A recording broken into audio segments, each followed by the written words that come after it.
जय सिया राम। सब सुख लहे तुम्हारी सरना, तुम रक्षक काहू को डरना। हनुमान जी प्रसन्न हो जाएं, हनुमान जी कृपा कर दे तो भक्तों के जीवन में सब सुगम हो जाता है, सब आसान हो जाता है। एक लंबे अंतराल के बाद आपके चिर परिचित ज्योतिषाचार्य डॉक्टर रजनीकांत श्रीवास्तव जी उपस्थित हैं। स्वागत है आपका।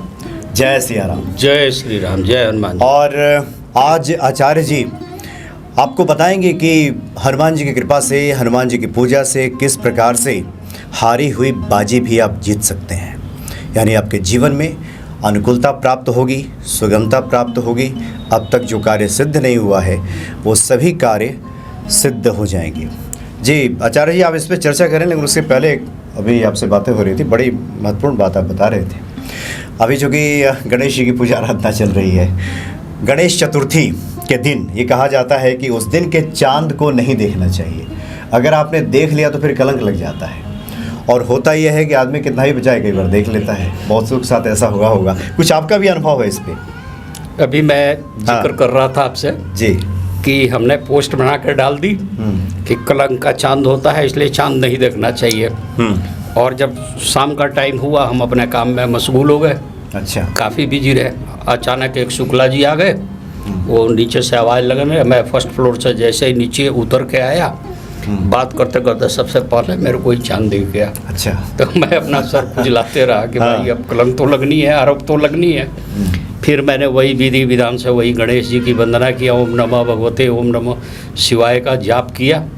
और मैंने अपने पुरानी परंपरा करे तो उसी शुक्ला जी के छत पर अच्छा। एक छोटा सा मिट्टी का कंकड़ फेंक दिया। मतलब वो चांद की तरफ फेंक देना चाहिए? नहीं, छत पर, पड़ोसी के छत पर फेंक देना चाहिए। पड़ोसी की छत पे फेंक देना चाहिए। ये है शहर में तो चलो, ये तो गांव की परंपरा है। अच्छा, गांव में ऐसा होता है। ओह अच्छा। जी जी।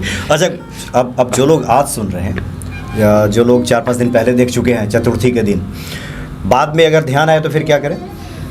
उन्हें पहले तो उसका ये बोलते हैं गणेश जी की, क्योंकि उस दिन का जो चांद होता है उसका बहुत ज़्यादा इससे संबंध है गणेश जी से। तो गणेश जी का करिए। और हिंदू रीति रिवाज में सबसे पहले गणेश जी को करते हैं, फिर चांद देवता के लिए ओम नमः शिवाय का जाप करें।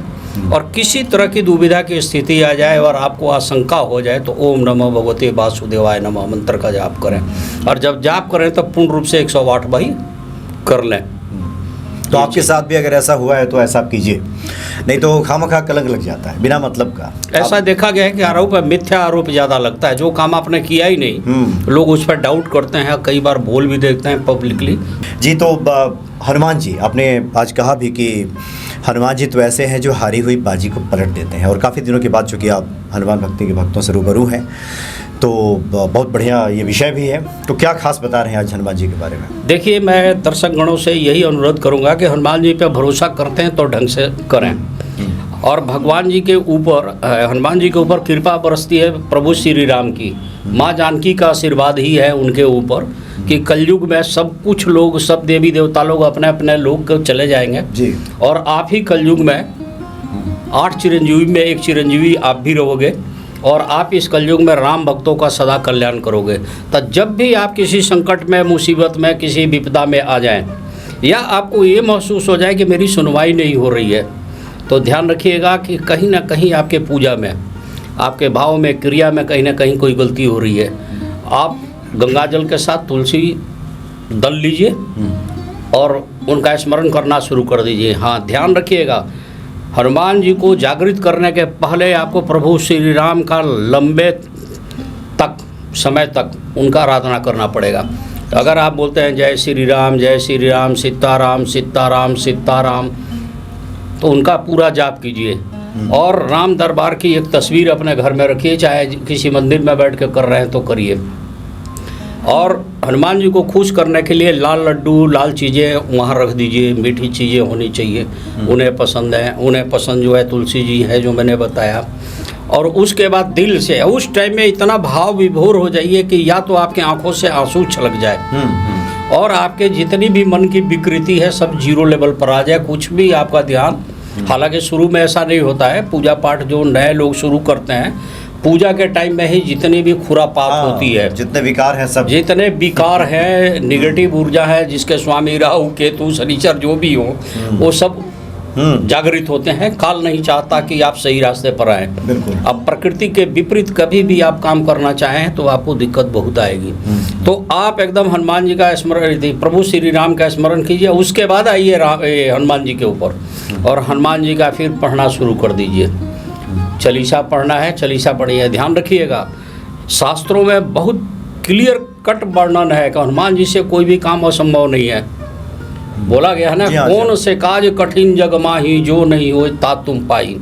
आप महान विपत्ति में भी फंस गए हैं, कुछ भी याद नहीं है तो कम से कम एक लाइन तो आपको याद होगा, दीन दयाल बिरदू संबारी हरो मम संकट भारी।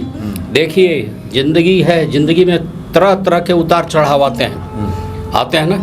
कई बार ऐसी स्थिति हो गई कि आपका सगा लोग, आपके घर के परिवार के, आपके मित्र, आपके हितैषी, आपके रिश्तेदार, आपके साथ काम करने वाले सहकर्मी, चाहे वो गांव के हो, चाहे शहर के हो, चाहे कहीं की भी हो, साथ छोड़ देंगे। और ज़िंदगी में ऐसी भी हालात आती है कि आप अपनी मन की व्यथा भी किसी के सामने नहीं करेंगे, नहीं तो उसका लोग उपवास करते हैं। आप स्मरण कीजिए हनुमान जी का। आप बोले कि हे हनुमान जी, आप जहाँ कहीं भी है, चाहे मेरे सामने हैं, प्रत्यक्ष रूप से अगर नहीं आते हैं तो आप प्रत्यक्ष रूप से मदद कीजिए, लेकिन कीजिए। देखिए, आप विश्वास कीजिएगा, एक बार नहीं 1000 बार तो मैंने आजमाए हैं जब कोई मेरे को जरूरत पड़ी है, मुश्किल से मुश्किल। मैंने अब एक लड़का था जिसको पूरी खानदान ने बोल दिया था, उसके घर वाले नालायक बोल दिए थे कि ये सबसे ज़्यादा नालायक है और ये तो पास करेगा ही करेगा नहीं, ये नहीं करेगा पास। एग्जाम थी सर पे। अब भाई साहब उसको मैंने बोला कि बस हनुमान जी का करते चल, अब मन लगा। अब आप एक चीज़ बताए, पूरी साल तो तुमने मौज मस्ती की, लास्ट आवर में जाके आप किताब उठा के अब कभी सरस्वती चालीसा पढ़ रहे हुआ कोर्स का सब्जेक्ट पढ़ना शुरू कर दिए। फिर भी मैंने उसको यही शिक्षा दी और ये भी बोला कि हनुमान जी को जागृत करते रहना, उनको ध्यान दिलाना पड़ेगा, उनको बोलो कि कौन से काज कठिन से। अब भाई साहब फर्स्ट डिवीज़न से पास किया और अच्छे मार्क से पास किया लड़का। आश्चर्य, उसके घर वाले भी आश्चर्य में है। ऐसे ही एक है, डॉक्टर ने एकदम उस बच्चे को साफ मना कर दिया था कि ये नहीं बचेगा, इस पर ऐसी कोई बीमारी है, अच्छा ये नहीं ठीक है, लाइलाज है। आज 9 साल तो हो गए, उसकी माँ भी है, पापा हैं और मैं। उपाय बताए, एकदम स्वस्थ है। डॉक्टर लोग करेगा, ऐसा मेडिकल साइंस में होता तो नहीं है। तो आपको मैं बताऊं, प्रकृति को बदल देने की ताकत श्री अगर किसी में है तो नारायण में है। अच्छा, कुछ खास उपाय था क्या? यही सब था, ज्योतिष के ही उपाय थे। एक तो कुंडली देखिए, मान लीजिए कि किसी के द्वादश भाव माने मारक की स्थिति आ गई, 7म भाव द्वितीय हाउस आ गया, 8म का भालिक मृत्यु का है, तो हम ज्योतिषाचार्य पकड़ तो लेते हैं, पकड़ लेते हैं। करने वाला अगर पूरी विद्वता के निष्ठा के साथ करे तो हनुमान जी सुनते तो हैं ही। और हनुमान जी भगवान श्री राम का नाम लेना शुरू कीजिए, लेकिन मन से, आपके मन से अगर वो क्या बोलते हैं वो चिंगारी निकले, वो एक भीतर से एकदम ऐसी चिंगारी निकले तो हनुमान जी जहाँ कहीं भी होंगे उनके कान खड़े हो जाते हैं और खींचे हुआ है। अब हनुमान जी के करोड़ों अरबों खरबों रूप हैं, आपको दिखाई तो देंगे नहीं, लेकिन आपके समक्ष वो आपकी आवाज़ सुन रहे हैं और जहाँ तक होगा आपको कर। तुलसीदास जी जब तड़प रहे थे, कोई भी दवा नहीं लग रही थी, कोई भी ज्योतिषीय उपाय, तांत्रिक उपाय नहीं हो रहे थे, तो हनुमान बाहु का कैसे किया? उन्होंने हनुमान जी को ही चैलेंज किया ना, पुकारा ना, तो क्या हुआ? हनुमान जी आए ना। आपने आज भी मैं आपको जीवंत एग्जाम्पल दे रहा हूँ, शत्रु खूब परेशान कर दे, कोई उपाय नहीं चल रहा है, कहते हैं ना, न अस्त्र चले न शस्त्र चले, कुछ नहीं था, क्या करते हैं? बजरंग बाण का पाठ करते हैं ना।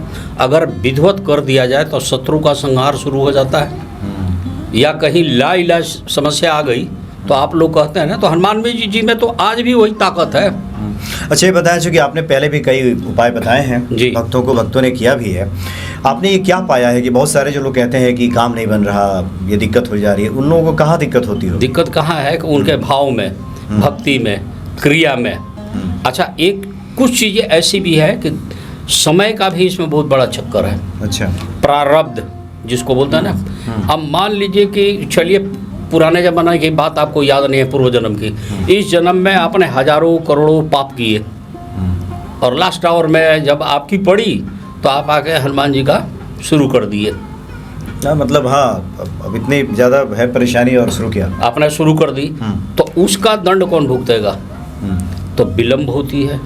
ऊर्जा उनके द्वारा दी गई ऊर्जा को आपके तक आने में और उसके मतलब आप ये कह रहे हैं कि समस्या बहुत बड़ी हो। हाँ, बहुत बड़ी है। और आप चाहते हो कि अभी कुछ दिन पाठ किया और उसका निदान निकल जाए। तो थोड़ा टाइम तो दीजिए उनको, और जितना दिल से पुकारेंगे हनुमान जी खड़ा होंगे। मैं बार बार बोल रहा हूँ, हारी हुई बाजी को पलट देंगे हनुमान जी, आप विश्वास कीजिए। हारी हुई बाजी, एक एग्जाम्पल दे रहे हैं कि एक बुजुर्ग आदमी जिनके बच्चे एकदम इग्नोर कर दिए उनको, उनके पास कोई उपाय नहीं बचा। बच्चों ने उनके ग्रेचुटी से लेकर लगभग सारे पैसे हड़प लिए बेटे बहू में। अब बाद में उनको धकिया दिए पार्क में लवारिस हालत में, दिन भर इधर से उधर उधर से उधर करते रहते थे।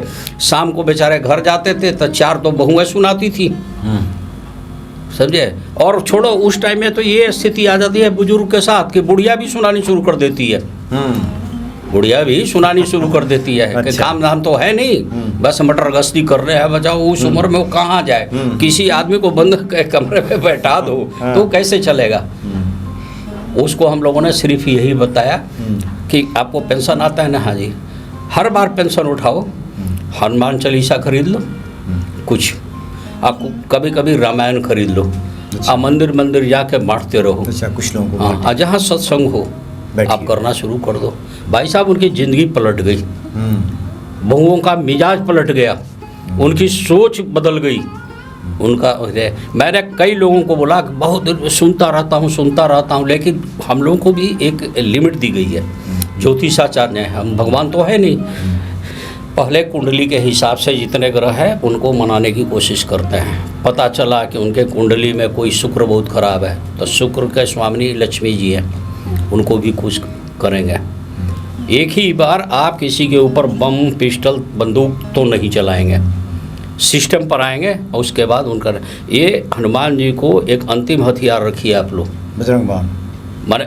अच्छा, उनको मतलब अपने पास रखिए। एकदम हर काम में हनुमान जी को न लपेटिए। बात बात में लोग क्या करते हैं कि बजरंग बाण पाठ करना शुरू कर देते हैं, जबकि मैं इसके खिलाफत में हूँ। हम कहते हैं ये अंतिम अपने पास रखिए, अंतिम ब्रह्मास्त्र है। हाँ, श्वास में दिक्कत आ रही है, हनुमान बाहु पाठ कर लीजिए। सुंदरकांड कितनी बढ़िया तुलसीदास जी ने दी है, आधी समस्या तो आपकी वहीं से ख़त्म हो जाती है। आप करें तो सही।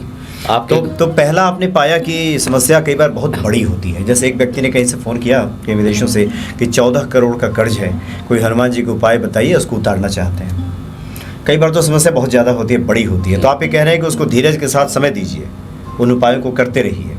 जी जी, और क्या आपको लगा कि इसकी वजह से? जी, आप भी क्या समझते हैं कि उन्होंने आज पूजा शुरू कर दी हनुमान जी का, लहसुन प्याज जिंदगी भर खाए, विदेश में रह रहे हैं, नॉनवेज भी खा रहे हैं, आज उनको हनुमान जी ध्यान आया जब 14 करोड़ की है। माफ़ कीजिएगा, हो सकता है वो मेरी आवाज़ सुन रहे हैं जी, तो आप हनुमान जी प्रकट होकर उनको 14 करोड़ रुपया तो देंगे नहीं।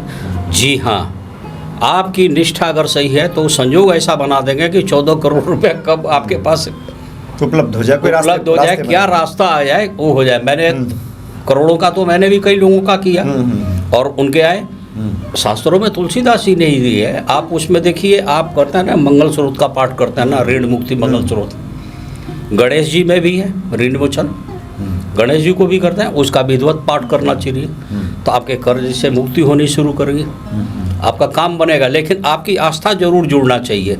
और साथ साथ कोई भी पूजा करने के बाद आप अपनी प्रायश्चित जरूर कीजिए कि मेरे पूर्व जन्म का कोई पाप रह गई हो संचित, चाहे इस जन्म में मैंने कोई काम की हो जाने अनजाने, हे प्रभु मुझे क्षमा जरूर करें। और नाक रगड़ने की परंपरा है, कान पकड़ने की परंपरा है, सब जरूर करना चाहिए, क्षमा मांगना चाहिए देवी देवता के सामने क्षमा मांग के। आपने देखा होगा कि कोई भी पूजा पाठ के बाद, हवन करने के बाद भी क्षमा प्रार्थना की जाती है, क्षमा प्रार्थना करनी, आहानम न जानी आवाहनम न जानी, ये सब बोला जाता है ना, क्यों बोला जाता है? तो ये प्रार्थना आपको करनी चाहिए। प्रार्थना करेंगे तो आगे बढ़ेंगे, आपको सुख मिलेगा। हनुमान जी को चैलेंज करने की कोशिश नहीं करना चाहिए। और करके देखते हैं इस भाव से भी नहीं, एक पूरे श्रद्धा भाव से आप देखिए।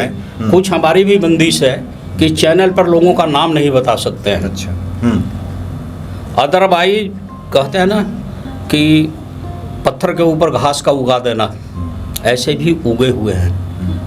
मेरे पास घटनाएं हैं, लोग हैं मेरे सामने, और वो तैयार भी हैं कि हम चैनल पर भी आके बोल देंगे कि हमारे साथ ऐसा हुआ। लेकिन हम नहीं चाहते हैं कि किसी का बखिया उधेड़ी जाए चैनल पे। रिस्पेक्टफुल, एक लेडीज पीछे बोल गई थी ना कि हमारे को 12 साल के बाद बच्चा हुआ, कि कोई भी इससे ऐसा लगता है कि गुरुजी लोग चाहे जो भी है अपना ना वो दिखा रहे हैं। ऐसा नहीं करना चाहिए। भक्ति तो पूरी भक्ति की तरह ही होना चाहिए, समझे? हाँ बिल्कुल, वो बातें होनी चाहिए जिससे कि व्यक्ति के भीतर ये भक्ति, ये निष्ठा, ये विश्वास बढ़े। तो हनुमान जी तो ऐसे हैं जो हारी हुई बाजी को पलट सकते हैं। जहाँ पे आपको असंभव, जहाँ पे आपको हार लग रही हो, अगर भक्तिपूर्वक उनकी आराधना किया जाए तो इसको आप सफलता में बदल सकते हैं, उसको तब्दील कर सकते हैं। तो आगे भी आपको आचार्य जी विस्तार से अलग अलग विषयों पे एक बार फिर से बात करेंगे, और आज आपके हृदय में ये भक्ति विश्वास बढ़े, इसको लेकर के आचार्य जी ने कुछ बातें रखी हैं। तो अपनी गलतियों की तरफ भी ध्यान देने की आवश्यकता है, और बेवजह बल्कि कभी भी ईश्वर पे दोषारोपण करने से बचना चाहिए, और अपने ही गलतियों को सुधार करके उसका प्रायश्चित करके आगे बढ़ना चाहिए और ईश्वर की शरणागति करना चाहिए। क्या आचार्य जी? यही है। देखिए, तुलसीदास जी बहुत बड़े विद्वान थे। आज भी तुलसीदास जी ने जो लिख दी है उतना छंद कोई लिख नहीं सकता, मानव शक्ति से तो परे है। उन्होंने एक शब्द आप भी बोलते हैं, सब सुख लहे तुम्हारी सरना, ये बोलते हैं ना, तुम रक्षक तो काहू को डरना। आपको कोई भी चीज़ चाहिए, ठीक है, आप हनुमान जी के पास आइए, बशर्ते कि वो सब चीज़ें मर्यादा के तहत हैं। बिल्कुल बिल्कुल मर्यादा के तहत है। आप दिल से आप मांगिए, वो देंगे, और वो देते भी हैं। और एकदम निराश मत होइए। आप जब कोई साथ नहीं छोड़ेगा तो हनुमान जी तो वहाँ खड़े रहेंगे, ये मैं जानता हूँ, आपको साथ देंगे। जी जी जी, ठीक है आचार्य जी, काफ़ी अच्छा लगा, आपने अपनी बातें रखी, और भक्तों के जिस प्रकार की जिज्ञासाएं सामने आएगी हम आगे भी बात करते रहेंगे। बहुत बहुत धन्यवाद आपका। जय श्री राम। जय सिया राम। जय हनुमान जी। जय श्री